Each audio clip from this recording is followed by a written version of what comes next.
ఇక్కడ మన నియోజకవర్గంలో మన ప్రాంతంలో భీమ్గల్లో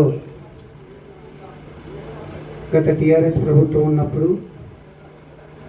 గౌరవ మంత్రి అప్పటి మంత్రి ప్రస్తుత ఎమ్మెల్యే గౌరవనీయులు ప్రశాంత్ రెడ్డి గారు భీమ్గల్ ప్రజల ఆకాంక్ష మేరకు అక్కడున్న ప్రజల అవసరాల మేరకు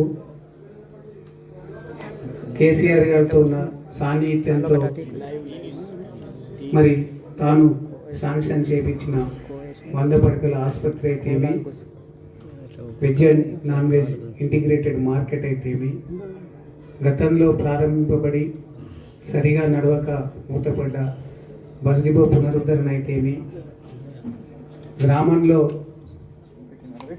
పేరుకు జిల్లాలో ఒకప్పటి ఉమ్మడి జిల్లాలో అతిపెద్ద గ్రామ పంచాయతీగా పేరు తెచ్చుకొని ఎంతో పెద్ద రెవెన్యూను అందజేసిన నా భీమ్గల్ గ్రామం మరి చాలా అధ్వాన్నమైన ఇరుకు రోడ్లతో ఉన్న పరిస్థితుల్లో గ్రామం మొత్తంలో అన్ని రకాల రోడ్లను డ్రైనేజ్ వ్యవస్థను పోవాలంటే మున్సిపాలిటీగా అభివృద్ధి చెంది మున్సిపాలిటీగా దాన్ని ప్రారంభింపజేసి మున్సిపల్లో మరి అందరి మీ కొత్త నాయకత్వాన్ని మరి అక్కడ ఏర్పాటు చేసి మరి రోడ్లను నిర్మిస్తున్న తరుణంలో నిర్మాణానికి అసంపూర్తిగా వదిలేసిన సందర్భంగా ఇప్పుడు ఆ 4 అంశాల మీద ఈ రోజున ఇక్కడ ఉదయం 10 గంటల నుంచి ఒక అకుంఠిత నిరాహార దీక్ష పేరుతో ఇక్కడ కూర్చున్నటువంటి ఇక్కడ బలవంతంగా చేయబడినటువంటి ప్రశాంత్ రెడ్డి గారికి ఆయనకు సంఘీభావంగా మరి భీమ్గల్ ప్రాంతపు ప్రజాప్రతినిధులు గత ఎంపీటీసీ రవి అయితేనేమి, గత ఎంపీపీ మహేష్ అయితేమి, అప్పటి కౌన్సిలర్లు నర్సయ్య, లింబాద్రి, సతీష్, నవీన్,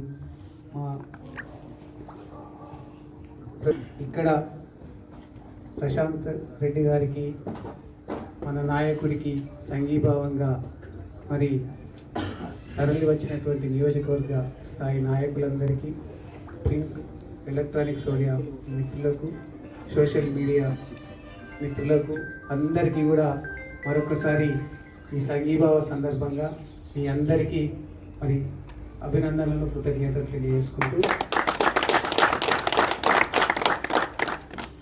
ఎప్పుడైనా కూడా ఉత్సాహం అనేది నిర్బంధించినప్పుడే మనలోని తెగింపు అనేది బయటకు వస్తుంది.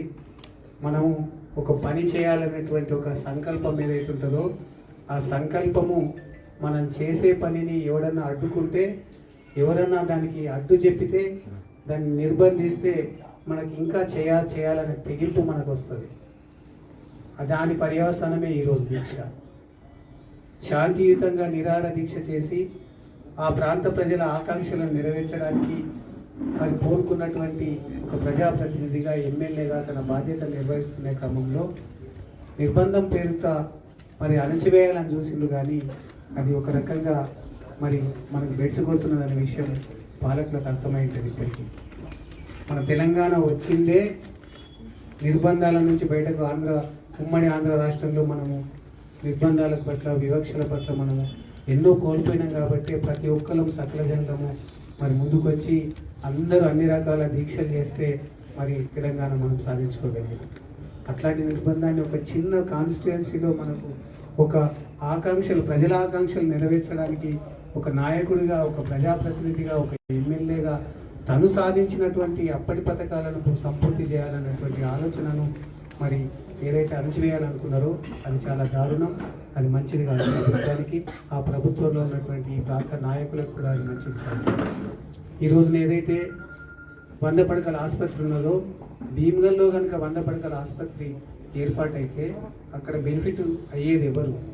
మెజారిటీ గ్రామస్తులు, చుట్టుపక్కల ఉన్నటువంటి గ్రామస్తులు, తండాల వాసులు, మరి ఎస్టీలు, ఎస్సీలు, బీసీలు, అంటే చాలా పేద అట్టడుగు వర్గాల ప్రజలకు లాభం అవుతుంది. అన్ని రకాల స్పెషలిస్టులు అక్కడికి వస్తారు. మరి అక్కడ ఆయన చేసినటువంటి, ప్రశాంత్ రెడ్డి గారు చేసినటువంటి గొప్ప విషయం ఏంటంటే, బిల్డింగ్ యొక్క నిర్మాణ పనులు పూర్తి కాకముందే అక్కడ అడ్మినిస్ట్రేటివ్ శాంక్షన్ తీసుకొచ్చి అక్కడ డాక్టర్లందరినీ పోస్టింగ్ తెప్పించినప్పుడే అక్కడ పోస్టింగ్ వచ్చినటువంటి డాక్టర్లు అక్కడ బిల్డింగ్ నిర్మాణం పూర్తి కానందున ఈ ప్రాంతంలో వివిధ హాస్పిటళ్లలో డిప్యుటేషన్ల మీద పనులు చేస్తున్నారు. మరి అంత గొప్ప ఇప్పుడు ఈ క్షణంలో నిర్మాణం పూర్తయితే డాక్టర్లందరూ సేవలు అక్కడికి వస్తాయి. ఆ సేవల ద్వారా లాభపడేది ఎవరు? మన చుట్టుపక్కల ఉన్నటువంటి మెజారిటీ పేద ప్రజలైనటువంటి కుటుంబీకులు, బంధువులు. ఇంకొక అంశం చాలామంది మర్చిపోయిన అంశం ఏంటంటే ఈ ప్రాంతంలో చాలామందికి తొందరగా షుగర్లు వస్తున్నాయి, బీపీలు వస్తున్నాయి. మరి దావతులు కావచ్చు, లేకపోతే రకరకాల ఇష్యూలు కావచ్చు, లేకపోతే ఒక స్ట్రెస్ కావచ్చు. దాంతో బీపీలు, షుగర్లే కాకుండా కిడ్నీలు ఖరాబ్ అవుతుంది. కిడ్నీలు ఖరాబ్ అయ్యి ఎంతోమంది డయాలసిస్, చిన్న వయసులో డయాలసిస్ పేరుతోటి మిగతా ఏదైనా బీమార్లు వస్తే కడుపులో గడ్డ అయితే ఇంకేమన్నా అయితే ఆపరేషన్లు చేసి కింద వేసి మీద వేసి బతికించవచ్చు. కానీ కిడ్నీలు పోతే ఏం చేయలేదు. లోపల ఫిల్టర్లు ఖరాబ్ అవుతాయి. కిడ్నీలు అంటే ఫిల్టర్. దాన్ని చేయడానికి డయాలసిస్ మిషన్ కావాలా, డయాలసిస్ సెంటర్ కావాలి. డయాలసిస్ అన్ని హాస్పిటల్లో చేయడానికి లేదు.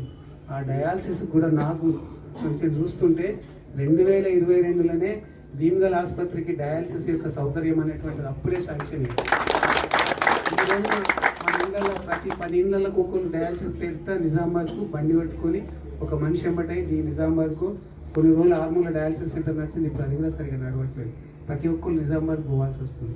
ఆరోగ్యశ్రీ పేరుతోటి మరి ప్రైవేట్ హాస్పిటల్లో కూడా డయాలసిస్ చేస్తున్నప్పటికీ కూడా మరి ఈ ప్రాంతంలో ఆల్రెడీ శాంక్షన్ అయినటువంటి డయాలసిస్ సెంటర్ ఏదైతే ఉన్నదో అది ఆ బిల్డింగ్ పూర్తయితే అక్కడ డయాలసిస్ వసతి కూడా వస్తుంది. మరి ఎంతోమందికి దూర ప్రాంతం పోయి డయాలసిస్ చేసుకునే అవసరం తప్పుతుంది. చాలామంది కిడ్నీ ఫెయిల్యూర్ పేషెంట్లకు లాభం అవుతుంది. కాబట్టి ఏ రకంగా చూసినా దాంతో 100 పడకల ఆసుపత్రిని వేస్తే దాన్ని తొందరగా ప్రారంభింపజేస్తే లాభపడేది ప్రశాంత్ రెడ్డి గారు, డాక్టర్ మధుశేఖర్ కూడా కాదు. లాభపడేది ఈ ప్రాంతపు పేద సామాన్య ప్రజలు. కాబట్టి ఆ ఆసుపత్రిని పనులను ఎంత ప్రయారిటీకి ఇచ్చినా దాన్ని సాధింపజేయాలి. అలాగే veg and non veg integrated market ఎంతో దూరదృష్టితోటి ఎంతో ఆలోచించుతుంది. గతంలో మా భీమగల్లో సోమవారం అంగడి వచ్చిందంటే ఎంత అంగడి చుట్టుపక్కల ఉన్నటువంటి ఇళ్ళల్లో తెల్లారితే మరి ఎంత వాసన వస్తుండే, ఎంత ఏమవుతుండే అది అక్కడ ఉన్న ఇళ్ళకే తెలుసు. ఇప్పుడు కొత్తగా మార్కెట్ షిఫ్ట్ అయినా కూడా మళ్ళీ అక్కడ ఎంతో ఆలోచించి ఇవన్నీ ఒక్కచోటకి తీసుకొచ్చి మంచిగా చేయాలని చేసి అక్కడ పనులను కూడా మరి ఆ ప్రాంతవాసి ఒక సామాన్య రైతు కుటుంబంలో ఉండి కష్టపడి ఎదుగుతున్నటువంటి మన నర్సయ్య లాంటి కాంట్రాక్టర్ ద్వారా చేయించాడు. ఆయన ఇప్పుడు డబ్బులు రాక, చేసిన పనికి డబ్బులు రాక, తెచ్చిన అప్పులకు మిత్తి కట్టలేక, మరి అటు అన్నను కాదనలేక, ఇటు అన్న ఆదేశాలను తటు ఇది బేఖాతరు చేయలేక ఇంకా తిరుగుతూనే ఉన్నాడు. కానీ పైసలు వచ్చింది లేదు. మళ్ళీ ఎవరు ఇట్లనే ఆలస్యం చేస్తే అట్లాంటి కాంట్రాక్టరు, అట్లాంటి ఒక యువ నాయకుడు ఆత్మహత్య చేసుకునే పరిస్థితి వస్తుంది. దానికి బాధ్యులు ఎవరు? ఆ రకంగా చూసినా మన ఊర్లలో గ్రామీణ వ్యవస్థ, రోడ్ల వ్యవస్థ అట్టడుగు స్థాయికి చేరింది ఊర్లో. అప్పుడు వేసిన మరి అప్పుడు ఎలక్షన్లలో తిరిగినప్పుడు చూసిన రోడ్లు ఇప్పుడు లేవు. డ్రైనేజ్ వ్యవస్థ సరిగా లేదు. అసంపూర్తిగా ఉన్న పనులను పూర్తి చేయాలి. మరి ఆ బస్సు డిపోను ఎన్నో హామీలతోటి అప్పుడు ఓపెన్ చేయించిన ప్రభుత్వంలో దాన్ని రాజకీయంగా వేరేగా తీసుకొచ్చి అప్పుడే దాన్ని ఎలక్షన్ల ముందు వేసిందని చెప్పి ఒక విమర్శ చేస్తున్నారు. కానీ చేసిన ఏదన్నా సంకల్పం ఉంటే, దానికి మనసులో కోరిక ఉంటే దాన్ని ఏ రకంగానన్నా మనం పూర్తి చేయడానికి అవకాశం ఉంటుంది. ఎందుకంటున్నాను ఈ మాట అంటే మనకప్పుడు మన ప్రభుత్వంలో ప్రశాంత్ రెడ్డి గారు కేసీఆర్కి సన్నిహితంగా ఉంటూ ఆయనైతే ఎన్ని పనులు మంచి పనులు చేసి ఒక మంత్రిగా ఉండి అనుక్షణం నియోజకవర్గానికి ఏ రకంగా ప్రతి ఒక్కరి అభివృద్ధిని ఆకాంక్షిస్తూ ప్రతి గ్రామాన్ని సంక్షేమాన్ని ఆశిస్తూ తను ఏదైతే పనులు చేసిందో అట్లాంటి అవకాశమే ప్రభుత్వాలు ప్రజాస్వామ్యమైనాక ప్రభుత్వాలు వస్తాయి, పోతాయి, మారుతాయి. ఇక్కడోళ్ళు అక్కడైతారు, అక్కడోళ్ళు ఇక్కడైతారు. మరి అట్లాంటి అవకాశమే ఈ రోజున మరి కాంగ్రెస్లో ప్రభుత్వాన్ని నడుపుతున్నటువంటి పెద్దలు మన ప్రాంత వ్యక్తులు అక్కడ ఉన్నారు. అది మనకు ఒక రకంగా గర్వకారణమే. మాతో పాటు చిన్నప్పుడు కలిసిమెలిసి చదువుకున్నటువంటి ఒక మహేష్ కుమార్ గౌడ్ లాంటి వ్యక్తి మరి పిసిసి అధ్యక్షుడిగా ఉన్నాడు అక్కడ. మరి ఆయన దాదాపుగా ఇప్పుడు పార్టీ ముఖ్యమంత్రి ఎంతనో పిసిసి అధ్యక్షుడికి అదే స్థాయి గౌరవము, అదే స్థాయి మరి అధికారం ఉంటుంది, అదే స్థాయి విలువ ఉంటుంది. మరి అంత గొప్ప స్థాయికి ఎదిగినందుకు ఒక పక్క మన ప్రాంత వాసి, మన ఊరు వాసి, మన భీమ్గల్ వాసి అని చెప్పి ఒక రకంగా గర్వంగా ఉన్నప్పటికీ కూడా దురదృష్టకరం మరి ఆ స్థాయిలో ఉండి మరి ఆయన కొడంగల్ డెవలప్మెంట్ కార్పొరేషన్ అని ఏ రకంగా చేసి అక్కడ ఒక మెడికల్ కాలేజీని తీసుకుపోయి అక్కడ నా జూనియర్ల నాలుగులను తీసుకుపోయి అక్కడ మెడికల్ కాలేజ్ నడిపిస్తున్నాడు. సేమ్ కొడంగల్కు భీమ్గల్కు ఏం తేడా లేదు, గదే స్థాయి వ్యక్తులు. మరి ఆ స్థాయి నీకు ఎందుకు లేదు అని ప్రశ్నిస్తున్నాం మహేష్ గౌరవ్ గారు. ఎందుకంటే నాకు పార్టీలు పదవులు సెకండరీ. ఆ ఊర్లో పుట్టిన బిడ్డగా మరి ఇక్కడ ఉన్నటువంటి చాలామంది భీమ్గల్ నీళ్లు తాగిన వ్యక్తులుగా భీమ్గల్కి అభివృద్ధిని పార్టీలకు అతీతంగా, పదవులకు అతీతంగా, రాజకీయాలకు అతీతంగా చేయాల్సిన అవసరం ఉన్నది. కాబట్టి నేను ఈ వేదిక మీద ప్రశాంత్ రెడ్డి గారు చేసిన ఈ దీక్ష ద్వారా వచ్చిన స్ఫూర్తితో మీ అందరి వాయిస్గా నేను మహేష్ కుమార్ రెడ్డి గౌడ్ గారిని నేను ఒకటే డిమాండ్ చేయదలుచుకున్నా. నీకు చేతనైతే, నీకు ఆ శక్తి ఉంటే నువ్వు పీసీసీకి పీసీసీ ఇలా ముఖ్యమంత్రి కనీసం ఒక 5-6 ఏళ్ల కిందనే కాంగ్రెస్ పార్టీకి వచ్చాడు. నువ్వైతే నాకు తెలిసి నేను స్టూడెంట్గా ఉస్మానియా మెడికల్ కాలేజ్లో ఉన్నప్పటి నుంచి నువ్వు ఎన్ఎస్యూఐ లీడర్వి, నువ్వు అప్పటి నుంచి నాకు తెలిసిన వ్యక్తివి, అప్పటి నుంచి ఈ ప్రాంతంలో నువ్వు ఒక కాంగ్రెస్ వ్యక్తిగా ఉన్నావు. నీకు ఆ శక్తి ఉన్నది, నువ్వు కావాలనుకుంటే చేయగలవు. నీకు ఆ శక్తి ఉంటే భీమ్గల్ డెవలప్మెంట్ అథారిటీ అని ఒక పేరుతోటి మంచి అభివృద్ధి కార్యక్రమాలను ప్రజలు గమనిస్తారు, అన్నీ గమనిస్తారు. ఇలా ప్రశాంత్ రెడ్డిని నిర్బంధించినంత మాత్రాన మేము పనులు చేస్తున్నామని చెప్పి వాళ్ళు అన్నంత మాత్రాన అది వాళ్ళు ఎవరి ద్వారా జరిగింది, ఇది ఎట్లా శాంక్షన్ అయింది అని అంటే తెలుసుకోలేనంత మూర్ఖులేం కాదు ప్రజలు. అన్నీ గమనిస్తారు. అన్నీ గమనించరు కాబట్టే రాష్ట్రం అంతటా ప్రభుత్వం పోయినా మనం మన భీమ్గల్ ఓట్లతోటి మన నాయకుడిని మనం గెలిపించుకోవాలి. భవిష్యత్తు కూడా అదే జరగబోతుంది, రాబోయే తరంలో కూడా అదే జరుగుతుంది. పదవి ఉన్నా లేకున్నా ప్రజల కొరకు తప్పించేవాడే, ప్రజల కోరికలు తీర్చేవాడే, ప్రజల కాంక్షలు తీర్చేవాడే నిజమైన నాయకుడు. అట్లాంటి నాయకుడు దొరికినందుకు ఒక భాగంగా గర్విద్దాం. నేను ఇందాక అన్నాను, ఈ నిర్బంధం చేసి వాళ్ళు ఏదో సాధించింది అనుకున్నారు. కానీ ఈ రోజున మనం ఊళ్ళో చేస్తే, మా ఊళ్ళో చేస్తే వచ్చే బెనిఫిట్ కంటే, వచ్చే మైలేజ్ కంటే ఇక్కడ రావడం వల్ల చాలా చాలా సంతోషంగా ఉంది. మరి అది మనకు వచ్చింది, ఆ మైలేజ్ వచ్చింది. రేపొద్దున ఏ పని చేసినా నాకు మైలేజ్ కంటే ఎక్కువ, రాజకీయ కంటే ఎక్కువ భీమ్గల్కి ఆ ఏదైతే 4 అంశాల మీద మనం ఏవైతే ఇలా దీక్ష పెట్టిండో గౌరవ్ ప్రశాంత్ రెడ్డి గారు, ఆ అంశాలన్నింటినీ మరి వాళ్ళు కాంగ్రెస్ పార్టీ అధికారంలో కనీసం వాళ్ళు చెప్పిన గడువు పూర్తయినా కూడా ఆ గడువు కంటే ఇంకా కొన్ని రోజులు టైం తీసుకున్నా కానీ అవన్నీ సాధించినప్పుడే అది నిజమైన విజయము. మరి ప్రశాంత్ రెడ్డి గారిది కాదు, లేకపోతే మహేష్ గౌడ్ది కాదు, ఇక్కడ ఉన్న నాయకులది కాదు. ఆ విజయం అంతా కూడా భీమ్గల్ ప్రాంత ప్రజలది అవుతుంది, ఈ నియోజకవర్గ ప్రాంతం ప్రజలవుతుంది తెలియజేసుకుంటూ, మరి నాకైతే మరి మన మంత్రి గారి, మాజీ మంత్రి గారి, ఎమ్మెల్యే గారి ఎలక్షన్ల తర్వాత దాదాపు పార్టీ కార్యక్రమాలకు, మీటింగ్లకు దాదాపు రావడం లేదు. కానీ అదే అనుబంధం, అదే ఆత్మీయత ఎప్పటికీ ఉంటుంది. కాకపోతే నేను గమనించిన అంశం ఏంటంటే, మరి అప్పటి నుంచి దాదాపు 2.5 సంవత్సరాలు 8 నెలలు అయింది కదా. మరి వాళ్ళ అటెండెన్స్ 1-2 తగ్గుతుందేమో, వాళ్ళ నాయకులు ఇక్కడ ముఖాలు మార్చుకొని ఉంటారేమో అని చూస్తున్నా. కానీ అందరికీ అదే ఉత్సాహం ఉంది. అంతకంటే ఎక్కువ మరి ఇదే శక్తి ఎప్పటికి ఉండాలా. నమ్మిన సిద్ధాంతం కొరకు, నమ్మిన వ్యక్తి కొరకు. ఇలా అక్కడ కాపునాడు మహాలీడర్ ఒక ముద్రగడ పద్మనాభం అంటే పార్టీ ఏదైనా చనిపోయింది, కానీ జీవితం అంతా తను నమ్మిన సిద్ధాంతం కొరకు, కాపుల ఐక్యత కొరకు, కాపుల శక్తి కొరకు కొట్లాడేది. అట్లాంటి నాయకులు ఏ పార్టీలో ఉన్నా, ఏ ప్రాంతంలో ఉన్నా ప్రజలు మర్చిపోరు. అట్లనే మన ప్రాంతంలో పార్టీలకు అతీతంగా మనం ఆ జమానా నుంచి చూస్తే మైపాల్ రెడ్డి గారిని చూసినాం, సంతోష్ రెడ్డి గారిని చూసినాం, మరి గోవర్ధన్ని చూసినాం, అన్నపూర్ణను చూసినాం. ఎవరిని చూసినా నియోజకవర్గం మొత్తానికి అభివృద్ధిని చేసింది ప్రశాంత్ రెడ్డి గారు.